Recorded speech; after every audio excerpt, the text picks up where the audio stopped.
Hi, everyone. Welcome to the Frequency Shift and Inspire with Alexis Gallagher and Susan Elliott. We are on the chapter in Think and Grow Rich. We are on Power of the Mastermind. So, this is a great chapter, Power of the Mastermind. They all are great chapters. So, Napoleon, he starts out with talking about persistence, which is one of the other chapters that we discussed. So persistence creates faith, and with faith comes power. And so I looked up persistence and I looked up power to define it. Power is essential for success in the accumulation of money. And he says, if power is organized knowledge, let us examine it. So he goes on and he talks about three sources of power, sources of knowledge. The first source is infinite intelligence, which, whatever you want to call it, God or Buddha or whatever intelligence, the source. Some people call it the source. And number two is accumulated experience. So everyone has some accumulated experience that they can fall back on or look at. And number three, the other source is experiment and research, which you have access to do that too. He's talking about the two characteristics, he goes on, of the mastermind principle. And the characteristics, one is economic and the other is psychic power. So we can understand economic power is consistent with aligning yourself with a group of people that are going in the same direction and learning from them. So you're learning, as long as they have the same goal in mind. I think we talked about how you can align yourself with people that have the same goal and picking your mastermind very carefully to pick people that are going to be in alignment with you and not people that are going to say, oh, you can't do it, or criticize you or put you down. So you do have to pick it very carefully. So, and then the psychic part of it, what we just said, is much more abstract. So it's he's talking about the spiritual forces. The psychic part of it is spiritual forces. You may catch a significant suggestion from this statement. He's talking about how when two minds come together, thereby they create a third mind, an invisible, intangible force, which may be likened a third mind. Keep in mind the fact that there are two only known sources in the whole universe. One is energy, the other is matter.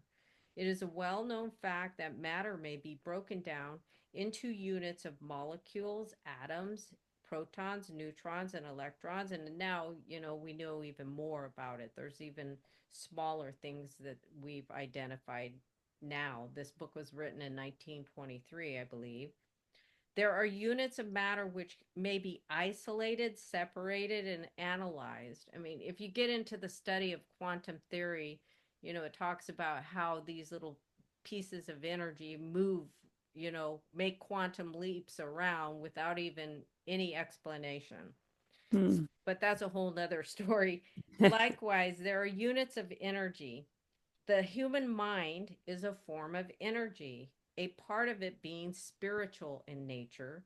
When the minds of two people are coordinated in a spirit of harmony, the spiritual units of energy of each mind form an affinity which constitutes the psychic phase of the mastermind. So even in the Bible, it talks about where two come together. I can't remember the exact quote. Maybe Alexis can remember it, but where two minds come together, there's a third mind, and that's the presence of the power, the source. There's a third mind when you invite that. Hmm. Yeah, And you're just harnessing the power and focusing it so it becomes more potent and effective. It's very powerful. exactly. So then Napoleon goes on. He's talking about Andrew Carnegie and how he introduced him to the a mastermind, what a mastermind is, and how you did it, and that's what how you formulate it. And so Andrew Carnegie, that's what he did when he built this his steel industry, is form a mastermind. So there's great leaders everywhere, and they all have masterminds. You might not know it, but that's they do. And Napoleon gives an example of oh, he's talking about batteries. Like one battery by itself is not a lot of energy, but if you connect a lot of batteries together, then it's definitely more powerful. So, and then he discusses Henry Ford, how Henry Ford put himself in direct alignment with Thomas Edison, and how when Henry Ford first met Thomas Edison, it says right here, Henry Ford began his business career under the handicap of poverty, illiteracy, and ignorance. Within the inconceivably short period of 10 years, Mr. Ford mastered these three handicaps, and within 25 years, he made himself one of the richest people in America. So he like the at the beginning of the book, he put himself in alignment and said, "This is the way it's going to be, and I'm here to stay." And he just aligned himself with Thomas Edison. So, Hmm. like minds attract like other people that are thinking on that same frequency. You're going to attract that um, those people, those conditions, those environments. If you're thinking on a higher frequency, you can't help but attract it. It's the Right. way it is. It's law. Yes, it's the law. And so when we can elevate ourselves and think on that frequency more and more, we're going to attract it more and more. It's that simple. So um furthermore, he's going on. He's Henry Ford whipped poverty, illiteracy, and ignorance by aligning himself with great minds whose vibrations of thought he absorbed into his own mind. Through his association with Edison, Burbank, Burroughs, and Firestone, Mr. Ford added to his own brain power the sum and substance of the intelligence, experience, knowledge, and spiritual forces of these four individuals. Moreover, he appointed and made use of the mastermind principle through the methods of procedure described in this book. So that's what Alexis and I decided to do, is have a mastermind. And so we meet and um, work on ideas, work on our business, work on our podcast. Um, we do this throughout the every 2 weeks. We do it twice a week. So everybody has the ability to do this, to work on a mastermind and to improve yourself. So he goes on, he talks about the analogy of the stream of life. And he talks about there's two streams, and one stream is the stream towards abundance, the other stream is the stream towards poverty. And he talks about how the material in this book, you can use it as an oar if you're in the wrong side of the stream and Mm. get into the right side of the stream. He says, there exists in life a great unseen stream of power which may be compared to a river, except that one side flows in one direction, carrying all who get into that side of the stream onward and upward to wealth, while the other side flows in the opposite direction, carrying all who are unfortunate enough to get into it and not be able to extricate themselves from it downstream to misery and poverty. And then, It- I like that analogy. It's just so because we think in pictures, right? And now we have this picture of a stream and stream going in two different directions, and you can see canoes going in either one, and you get to decide. You literally get to decide which one you want to get into. So whatever you focus your mind on, building pictures of wealth and abundance and prosperity. And then there we all know the other side too. And and people think that, they'll blame their circumstances all day long and point fingers, but not realizing that they have the power to create the life they want to live, and that poverty is a mindset. Yeah, we get it because we've been there. We know, and we're not judging anybody, but yeah, definitely we know it's hard. Nobody said that uh Right? change Simple ideas, but but yeah, not nobody always said easy. transformation is easy. Right. It's not. It's So if definitely an anybody told internal battle that you go on with yourself, but it's worth the effort. definitely. So every person who has accumulated a great fortune has recognized the existence of the stream of life. It consists of one's thinking process. The positive emotions of thought form the side of the stream which carries one to fortune. The negative emotions from the side which carries one to poverty. Understanding that you yourself can control where you are will be in the stream of life is a stupendous importance to the person who is following the book with the object of accumulating a fortune. For such understanding leads to the recognition that anybody can wish for riches, but most people do. But only a few know that a definite plan plus a burning desire for wealth can only are the only dependable means of accumulating wealth. Your ore is the philosophy and the principles that are set forth in this book. So, to summarize, absolutely, um, study. You have to study, it's important, but you have to put these principles into action.